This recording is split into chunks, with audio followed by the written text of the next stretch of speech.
لیکن B J پی حکومت میں نیو انڈیا کی جو تصویر ہے وہ حقیقت اس کی کیا ہے یہ آج ہر کوئی اپنے آنکھوں سے دیکھ رہا ہے۔ اور جس طرح ہندوستان کو ہندو راشٹر بنانے کی بات کی جاتی ہے تو لگتا ہے کہ یہی ہندو راشٹر کی ایک تصویر ہے جہاں مسلمانوں کو ان کی اسلامی شناخت کے ساتھ کسی بھی صورت میں منظور، کسی بھی صورت میں تسلیم نہیں کیا جائے گا۔ ویسے کرناٹکا میں حجاب تنازع پر جس طرح سے ہنگامہ مچا ہوا ہے اس کو لے کر گزشتہ روز جامع مسجد کے ممبر سے جس طرح کا خطاب کیا گیا جو درد بھرا خطاب تھا، شاید آپ کو ضرور سننا چاہیے۔ اس کی لنک آپ کو یہاں آپ کو آئی بٹن پر کلک کرنے سے آپ کو مل جائے گی۔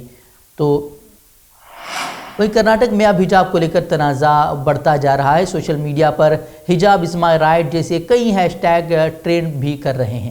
ویسے آج کے دور میں سب سے سستا اور آرام دہ احتجاج کا طریقہ یہی رہ گیا ہے کہ آپ جائیں اور ٹویٹر پر ٹویٹ کریں اور اپنا احتجاج درج کروائیں۔ تو وہیں کانگریس نے بھی اس معاملے پر سخت رد عمل کا اظہار کیا ہے۔ کرناٹکا کانگریس لیڈر سدھارمیہ نے حجاب کو لڑکیوں کا بنیادی حق قرار دیتے ہوئے پرنسپل کو معطل کرنے کا مطالبہ کیا ہے۔ اپوزیشن لیڈر سدھارمیہ نے کہا کہ حکومت نے یونیورسٹی سے پہلے کی سطحوں پر یونیفارم کو لازمی نہیں کیا ہے۔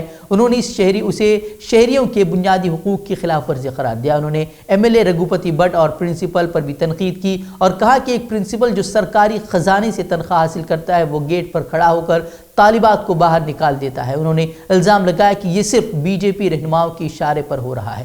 وہیں کانگریس رہنما ششی تھرور نے بھی اس معاملے پر شدید تنقید کی۔ انہوں نے سوال کیا کہ اگر طالبات کو حجاب سے روکا جا رہا ہے تو پھر سکھوں کی پگڑی کا کیا ہوگا؟ ہندوؤں کے ماتھے پر لگنے والے تلک اور عیسائیوں کے گلے میں لٹکنے والی صلیب کا کیا ہوگا؟ انہوں نے اسکول انتظامیہ سے اس طرح کی حرکتوں سے باز آنے کو بھی کہا ہے۔ ویسے بتا دیں کہ عدالت میں اس معاملے پر 2 درخواستیں دائر کی گئی ہیں اور حجاب کو بنیادی حق قرار دینے کا مطالبہ کیا ہے۔ اس کی پہلی سنوائی کے بعد طلباء کی پیروی کر رہے وکیل طاہر کا کہنا ہے کہ پہلی سنوائی میں حجاب کے معاملے پر بحث ہوئی اور کورٹ نے معاملے کو ملتوی کرتے ہوئے ریاستی حکومت کو اس کا جواب دینے کے لیے وقت دیا ہے اور اسی مہینے یعنی کہ فروری کی 10 تاریخ کو معاملے کی اگلی سنوائی مقرر کر دی گئی ہے۔ انہوں نے یہ بھی کہا کہ محکمہ پی یو حکومت کرناٹکا کے تازہ گائیڈ لائنز کے مطابق پی یو کالجز میں کوئی یونیفارم نہیں ہے اور اگر کسی کالج کی جانب سے یہ نافذ کیا جاتا ہے تو ان پر سخت کارروائی کی جاتی ہے، ایسی اس گائیڈ لائنز میں وہاں لکھ دیا گیا ہے۔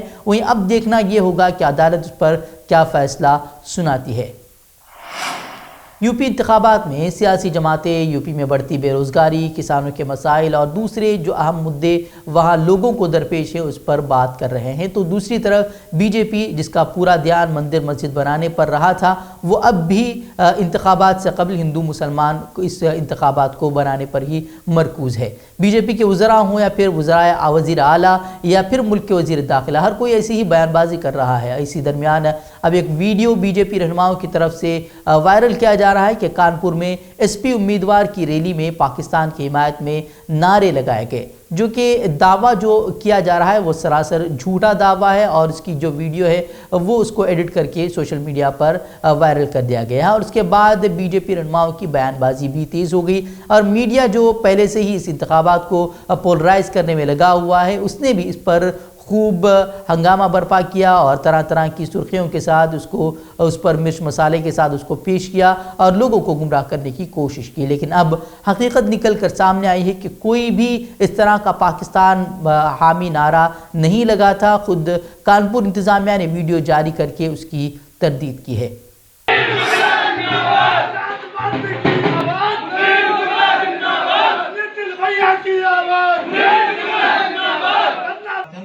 ویڈیو جس میں سماجوادی پارٹی کے پرتیاشی کے پرچار کے دوران پاکستان شبد کا پریوگ کیے جانے کی شکایت پراپت ہونے پر ایف ایس ٹی ٹیم سے جانچ کرائی گئی۔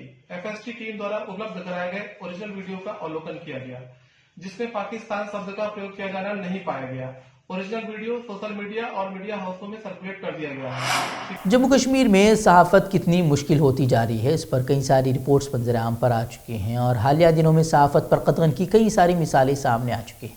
جموں کشمیر میں الزامات لگتے رہے ہیں حکومت پر اور انتظامیہ پر کہ وہ صحافتی فریضے کو انجام دینے سے روک رہے ہیں اور ان پر طرح طرح کی پابندیاں لگا رہے ہیں۔ وہیں جموں کشمیر پولیس نے اب ملک مخالف سرگرمیوں کے الزام میں ایک مقامی صحافی فہد شاہ کو حراست میں لیا ہے۔ پولیس کا کہنا ہے کہ کچھ فیس بک ایڈمن اور پورٹل عوام میں خوف پیدا کرنے کی خاطر مجرمانہ ارادے سے ملک مخالف تصاویر، ویڈیوز اور پوسٹ اپلوڈ کر رہے ہیں تاکہ عوام کو مشتعل کر کے امن و قانون کی صورتحال بگاڑی جا سکے۔ وہیں فاحشہ کی گرفتاری پر محبوبہ مفتی نے اپنا ردعمل ظاہر کرتے ہوئے سوالیہ انداز میں کہا ہے کہ آپ کتنے فاحشہ کو حراست میں لیں گے۔ انہوں نے بتایا کہ حکومت کے خلاف کچھ بولنا بھی ملک مخالف سرگرمیوں سے تعبیر کیا جا رہا ہے۔ محبوبہ مفتی نے بتایا کہ فاحشہ نے بطور صحافی جو کام کیا وہ زمینی حقائق پر مبنی ہے جو حکومت کو ناگوار گزر رہا ہے، اور اس کا نتیجہ یہ ہے کہ فاحشہ کو حراست میں لیا گیا۔ ویسے کئی سارے صحافی جو ہے وہ اب بھی جیلوں میں ہیں، 2 سالوں سے صحافی جیلوں میں بند ہیں، لیکن ان کی رہائی کے کوئی انتظام نہیں ہو پا رہے ہیں۔ سعودی عرب میں کورونا کی نئی قسم اومیکرون کے پھیلاؤ کو روکنے کے لیے سخت کورونا پابندیاں نافذ کرنے کا فیصلہ کیا گیا ہے، جس میں عوامی مقامات پر ماسک پہننا بھی لازمی ہے اور اس کی خلاف ورزی پر جرمانے کی رقم 1 لاکھ ریال تک بڑھا دی گئی ہے۔ سعودی عرب میں ماسک پہننے کی پابندی کی خلاف ورزی پر 1000 ریال جرمانہ عائد کیا جاتا ہے، تاہم اب ایک ہی شخص کے دوسری بار خلاف ورزی پر یہ جرمانہ دگنا بھی ہو سکتا ہے۔ سعودی وزارت داخلہ کا کہنا ہے کہ اگر کوئی شخص بار بار ماسک پہننے کی پابندی کی خلاف ورزی کا مرتکب پایا گیا تو اس پر 1 لاکھ ریال تک کا جرمانہ عائد کیا جا سکتا ہے، یعنی کہ اگر کوئی ہندوستانی ہے تو وہاں رہ رہا ہے تو 1 لاکھ جرمانے کا سیدھا مطلب یہ ہے کہ 20 لاکھ ہندوستانی روپے اسے جرمانے کے طور پر ادا کرنے ہوں گے۔ بیان میں مزید کہا جاتا ہے کہ ماسک پہننے کا مطلب ناک، منہ اور تھوڑی کا مکمل طور پر ڈھانپنا ہوگا۔ غیر محتاط انداز سے ماسک پہننے والوں کو بھی جرمانے کا سامنا ہو سکتا ہے۔ وہیں ترک میڈیا نے جمعہ 4 فروری کے روز صدر ایردوان کے ایک بیان کا حوالہ دیتے ہوئے بتایا ہے کہ ترکی اور اسرائیلی قدرتی گیس یورپ پہنچانے کے لیے مل کر کام کر سکتے ہیں اور دونوں ممالک کے مابین توانائی کے شعبے میں اس ممکنہ تعاون پر اگلے ماہ ہونے والے 2 طرفہ مذاکرات میں بات کی جائے گی۔ ترکی اور اسرائیل نے 2018 میں 2 طرفہ کشیدگی کے بعد سے اپنے ہاں سے ایک دوسرے کے سفیروں کو بے دخل کر دیا تھا۔ انقرہ نے تب مغربی کنارے کے فلسطینی علاقے پر اسرائیلی قبضے اور اسرائیل کی فلسطینیوں سے متعلق پالیسیوں کی مذمت کی تھی، جبکہ اسرائیل نے مطالبہ کیا تھا کہ ترکی غزہ پر حکمران فلسطینی عسکریت پسند تنظیم حماس کی حمایت بند کر دے۔ اس کے بعد سے دونوں ممالک کے تعلقات بہت کشیدہ ہو گئے تھے۔ وہیں اب حال ہی میں ترک صدر نے بیان دیا ہے کہ اسرائیل کے صدر جلد ہی وہ ترکی کا دورہ کرنے والے ہیں، جس کے بعد سے قیاس آرائیاں کی جا رہی ہیں کہ ترکی اور اسرائیل کے درمیان قربتیں بڑھنے والی ہیں۔ تو ناظرین، آج کی خبروں میں اتنا ہی۔ کل پھر ہوگی ملاقات مزید اہم خبروں کے ساتھ۔ مزید خبروں کے لیے آپ ہمارے ویب سائٹ fikrokhabar.com کی طرف رخ کر سکتے ہیں، اور دوسری ویڈیوز کے لیے آپ ہمارے یوٹیوب چینل کو سبسکرائب کریں۔ تو اسی کے ساتھ مجھے اجازت دیں۔ السلام علیکم ورحمۃ اللہ وبرکاتہ۔